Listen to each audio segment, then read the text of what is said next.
It's my feel-good breakfast show.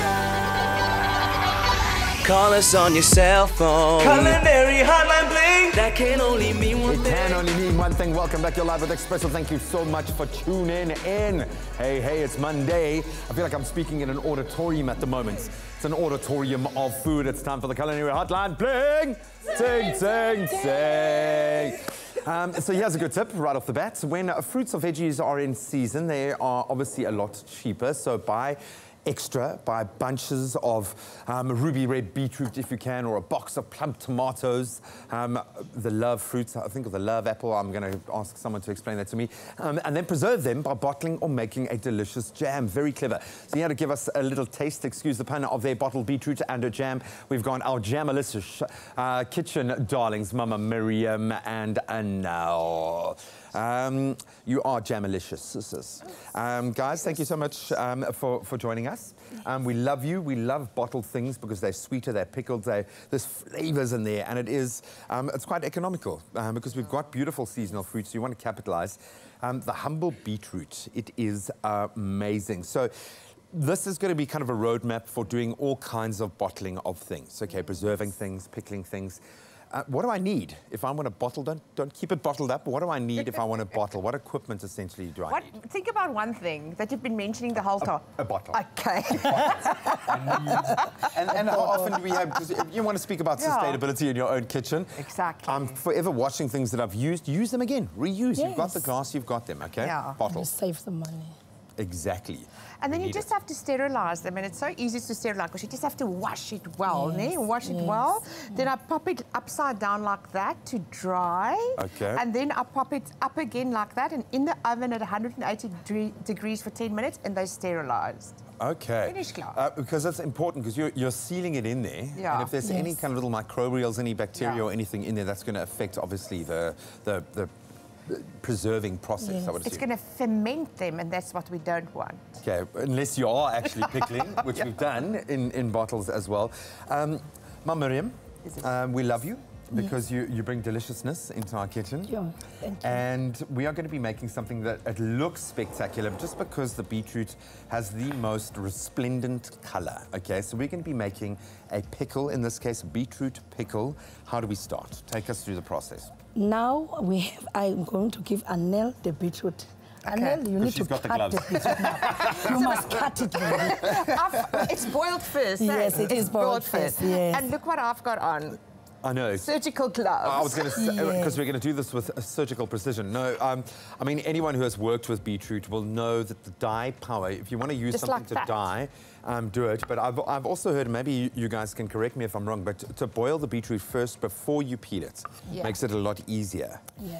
Yes, and the thing is, you want it soft, so you can boil it or you can bake it. Or put it in, and just make sure that it's soft. But this one is boiled. It's boiled. Yeah, this one is boiled. How do we make this sauce? Like the pickling sauce? You have to start with the water, Anél. Oh, so just a little bit of water. Yeah. Oh, it's going to go. Oh, you. Olé. Olé. And we want a bit of drama. Vinegar. Yes, please. A bit of vinegar, yeah. A bit of sugar. A bit of sugar. Now sweetness is coming. Yeah. Not sourness. The sweetness that you bring into the kitchen. Yes. And I mean, that's beetroot makes a lovely jam as well, which is great. But here you've got an opportunity to have a bit of sweet, bit of sour. This is peppercorns, ne? Yes, it is. And to add a bit of pizzazz. And that thing, when you eat it, you'll feel that it's so lekker. Yeah, you need a bit of heat as well. So this really does allow you to have a complete balance. Okay, and so you just boil this till it's dissolved. No, the sugar is dissolved. Okay. Yeah, okay. A bit more. That's it. So that is your pickling liquid. We're going to just... Eat a little bit. Where's the love? Put the love in. You know what? When you stir it, you must give that smile. You must And smile. I love beetroot. And swirl the hips. Swirl your hips while you're doing it. You've got to kind of feel. You can do it like this, I've been saying we need good music to cook to in this kitchen. Yes. I love the flavor profile of beetroot. Lends itself to pickling as well. When you've kind of broken it down, because it's got that earthiness to it. It's absolutely delicious, sweet or sour. This kind of, for me, it gives the perfect accompaniment. You can imagine using your beetroot pickle with cheeses. Delicious, delicious. So I just put this in now, Mama. Yes, please. In the pickling liquid. And who doesn't love a beautiful beetroot salad for Sunday? Roast. And we're buying at the moment, and we kind of focused on picnics last week. And this is the ideal thing. You can keep it, even gift it. Put it in a beautiful bottle, Yes. kind of make it look amazing. So the keyword here is eat. SMS eat to 33728. We'll send you a link. You click on the link, we send you the ingredients list for our pickled ginger. How long do they have to boil now? For about, Plus, I can say 4 to yeah, 5 minutes. 5 minutes. Okay, That's so it's quite a it. quick process. It's a quick process. Yeah. So we're just going to cut this. I love the earthiness of it, Graham. Just taste this, sorry. Yeah, I I'm don't not want gonna to use my bugger hand. up your suit as well. Give me Mama, red lips. Oh, no, and that's sweet. isn't that delicious? That is beautiful. Okay, Okay, so so- we're going to let our mixture reduce down. Yeah. And then we're going to bottle it. So we're going to actually create our own pickle right here, keep it here, and then eat it whenever we want because we love it, and that's the joy of It being able looks to like I've been like in a horror movie. Someone went to go and watch it over the last week, man. You're joining the craze. Mama Mirriam, thank you so much. That is a beautiful, delicious, and I think a frugal way of making sure that we capitalize on our seasonal fruits, our seasonal root vegetables, and this, in terms of a flavor profile, is going to give you a real punch, something delicious, something sweet, something a little bit sour, and something with a bit of a kick, a bit of a quetza. And you know what? When you are doing a beetroot jam, you need to make sure that you don't rush. Take your time. And smile. When you rush, and you must smile, of course. And you know, when I make my beetroot, I like to say, Sarah, hua, because I know it's nice. Okay, Oh, I'm going Sarah. to... 1, 2, 3, Sarah, hua. It's my feel-good breakfast show. Call us on your cell phone. Culinary Hotline Bling. That can only mean one yeah, you thing. can't call us right now, but you can post your questions on our Facebook page. Welcome back. It is indeed the Culinary Hotline Bling. Ting, ting, ting. You gotta feel it in your hips, you gotta feel it in your bones. Did you know that another name for a tomato is a love apple because of its shape? I was going to ask that question, but I've answered it because we absolutely love cooking with them. We want to make sure that we can savor them when they are in season. So maybe we're going to make a little bit of chili love apple jam. We've got Anél and Mirriam standing by to do just that. Ladies, thank you so much. We are going on a pickling and a jamming journey, if you will, today. In season, we want to be able to capitalize and save money, yes, but we've got beautiful fruit here, and we want to be able to kind of keep that all year round. Tomatoes, in their various kind of different forms, what's the best way of preserving or hanging on to a good love apple, as I now know they are called? I like to hang on them in different forms. It's probably my favorite fruit or vegetable. I don't know what it is. These people, they confuse me.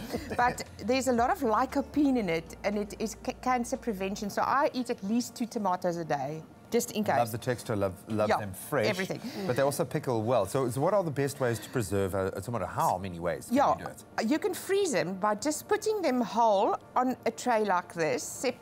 They mustn't touch each other. Okay. You put it in the freezer, you freeze them for a few hours, and then you package them in bowls. And you Okay. can use this in your pastas or anything that you make, Wow, you know, as a okay. pasta sauce. The other way is Would you drying. come with them from frozen or defrost them first? No, we will defrost them them first, or you can defrost them even in the pot. In the pot. Yeah, Oh, okay. yeah. Very cool. Then? Drying. Oh, who hasn't had a nice Sun-dried tomato. Oh, yes, it's so lekker.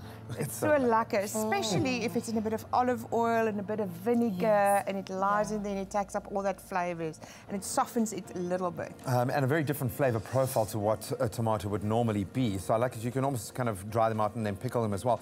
How do you sun-dry a tomato? Just put it in the sun. I'm sure you can do that, and that's why they call it sun-dried tomatoes. But what I do, I just slice them thinly, or about 5 millimeter thick. Okay. And then put them on a tray that's prepared with baking paper. Put them in there, and then you just in the oven dehydrate them at 100 degrees. Okay, so you can so it's put it kind in of the slow roasting, yeah. night before, and then the next morning you can just take it out, and it will be dry. Okay, wow. Yeah, and Just chipping them. In olden days, my grandmother used to cut them and put them outside. And she'll sit there and put a net on top of it. Yes. That's what they used I was going to say, otherwise you're going to lose half to the birds and bees. I think Those are delicious, isn't it? as a flavour additive to cook pastas and things with it, absolutely amazing. So we pickled them, we've frozen them, and we have sun-dried them or oven-dried them out. That's one way, or you can create the most delicious, amazing jam, which we're going to do. I'm looking at the ones that you've blanched here already and removed the skin. They look like little brains. Seeing as we're continuing on our It celebration this week. This is like a little tomato brain. A little tomato brain. Okay, so Aneliki, you're going to use Mirriam now as your beautiful assistant, and you're going to be creating a beautiful chili jam. Yeah. Okay, My mom used to make tomato jam. We had a huge garden, and that was what she used to make. So I've got really fond memories of that on a piece of her fresh bread, warm bread. Yes. So Mirriam, you can just cut those up for me. Okay, I'll do that. While I'm cutting, Anél, I just want to ask a question. Do I have to peel the tomato to make the jam? No, not at all. Really? I Okay. made this yesterday, and I didn't peel them. You can actually see the peels inside there. I actually like the flavour of. Because sometimes in a jam you'll have rinds, you'll have just for a bit of extra texture, yeah? Yeah. But then you would have denied us the opportunity to see the really funky peeled. Exactly. Take me through the process of blanching and peeling in this way, because the skin lifts off when you blanch. Yes. Does it not? Yeah, so what you do is you cut like if the cameras can see it, there's like a cross cut in there. Okay, that just you've on the cut crown, in your like right normal on the tomato tip like there, that. yeah? And you just put it in boiling water for about 10-15 seconds. Take it off, and then you just peel the tomato like that. Wow. And you also don't have to take the pips and the juice out, because that is extra flavour. Oh, for Yeah. sure. So Mirriam, that looks amazing. You can Thank put you. that in the pot so long, those ones can go to the pot. Just turn our back for a second and there's 1,000. I know. slices. And if you're lazy, you can just go Just like squelch this. it. No, we don't want Make sure to you get down this here. That's what I do. And you go, hoorah, when you do that. Okay, that's how you do it. What is that thing that you do? What did you just say? Ta-da! So just do it. Do Let it me with do your it now hand. then. Oh, no, Okay. squish it, man. Squish it. Then I'll do it like this. Cheers, yeah. Hoorah! And then it becomes really That's cathartic as lazy, well. man. Okay, so tomatoes have gone in, we've Yeah. blanched them, we've got the kind of flesh of the tomato, and then what else goes into the pot? So that, say you, for a kilo of tomatoes, you add about 500 grams of sugar, half. Mirriam, if you can just add that. And on a very slow temperature, because the Okay. sugar needs to dissolve first Okay, otherwise before it's it gonna burn starts to and boil. caramelize, okay. Otherwise, it crystallizes well. Sure. And a bit of, I like to add a bit of black pepper. Oh, wow. And this seems to be the vibe here. Even when making sweet jams, you still need balance. You still need the balance of salt, sweet. We know that Chilies? tomatoes can be quite acidic in their base form anyway. Yeah. And a bit of lemon juice for crystallization as well, to help that it doesn't crystallize. prevent that, okay. Now, the big thing about jams is to get it to the right temperature, because it's got a set temperature of 105 degrees. Okay, and that you would use your little temperature. Temperature meter. Okay. But what's interesting in Thermometer, Cape Town, yeah. our boiling point is 100, it's 100, so it must go to 105 degrees. In Joburg, it's 95 about, so it Because doesn't need to go to 100 degrees. Altitude. Yeah. Or not? Yeah, Yeah. cool. Lovely. Okay, so don't rush your jam. You know, don't rush. Yeah. Like growing of the fruit needs to take time and patience. The making of your jam needs to take time and patience, but it's worth it when you arrive at that. Yeah. Woohoo! So that Look at takes that. about an hour. That's Okay. it. It's about an hour. You just leave it slowly, and you just have to stir it, Mirriam, so it doesn't burn. Hey. And then obviously we've sterilized our like glass this moment. containers. Do you like this moment? What cheese? I'm going to give you a piece of this cheese. I know the eternal question: what cheese do we pair? This is a goat's cheese. Oh, and look don't at be that. sparing. Just gooi op. Yeah. It is heerlijk. Because remember, the jam is the hero. Okay. There you go, Mirriam. Can I taste it? Yes. We're not going to torture you by making you look at it and not eat And it. this is beautiful for a cheese platter in summer. Okay, I'm going to have a little bit of a taste here. The keyword here is sweet. SMS that to 33728 and we'll send you the full ingredients list to create your own chili jam. You can now think on that. In fact, stretch a little bit, warm yourself up. Enjoy it. So like, Can you taste that little bit of a...